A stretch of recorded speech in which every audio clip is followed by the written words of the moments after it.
नमस्कार प्रिय दर्शक बंधु WBCS SSC PSC primary teacher clerk panchayat কর্মী ও অন্যান্য চাকরি প্রার্থীদের জন্য খারাপ খবর শোনালো রাজ্য সরকার। কি খারাপ খবর এই নিয়ে আমরা দেখব। তার আগে আপনারা অবশ্যই আমার চ্যানেলটি সাবস্ক্রাইব করে নেবেন এবং সবার আগে ভিডিওর নোটিফিকেশান পাওয়ার জন্য সামনের যে বেল আইকন আছে সেখানে প্রেস করে নোটিফিকেশান অল করে রাখবেন এবং ভিডিও ভালো লাগলে লাইক শেয়ার কমেন্ট করবেন।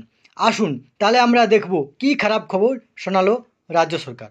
দেখুন এখানে সদ্য সমাপ্ত লোকসভার ভোট প্রচারে অন্যান্য অনগ্রসর শ্রেণী ওবিসি শংসাপত্র সংক্রান্ত কলকাতা হাইকোর্টের রায় মানেন না বলে ঘোষণা করেছিলেন তৃণমূল নেত্রী মমতা বন্দ্যোপাধ্যায়। এবার সেই রায়ের কারণে আপাতত WBCS সহ অন্যান্য চাকরির নতুন প্রক্রিয়া থামিয়ে রাখার সিদ্ধান্ত নিল রাজ্য সরকার। হাইকোর্টের রায়ের ওই বিরুদ্ধে সুপ্রিম কোর্টে আবেদন করতে চলেছে নবান্ন। প্রশাসনিক সূত্রের খবর, প্রাথমিকভাবে অন্তত স্থগিতাদেশ পাওয়ার চেষ্টা হবে, তারপরে বাকি প্রক্রিয়া নিয়ে সিদ্ধান্ত নেবে নবান্ন। প্রশাসনিক বিশেষজ্ঞদের মতে হাইকোর্টের রায়ে নতুন চাকরির বিজ্ঞাপন থেকে প্রক্রিয়া সবই বন্ধ থাকছে।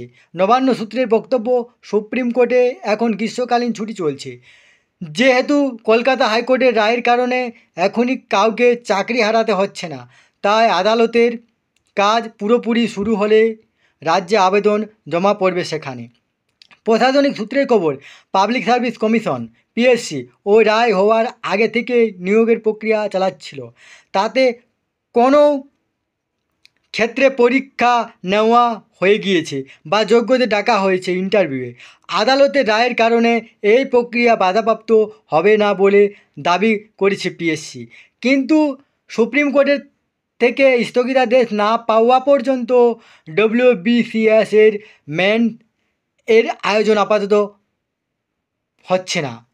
এক বিশেষজ্ঞের বক্তব্য, প্রাথমিক পরীক্ষায় প্রার্থীদের স্ক্রিনিং হয়,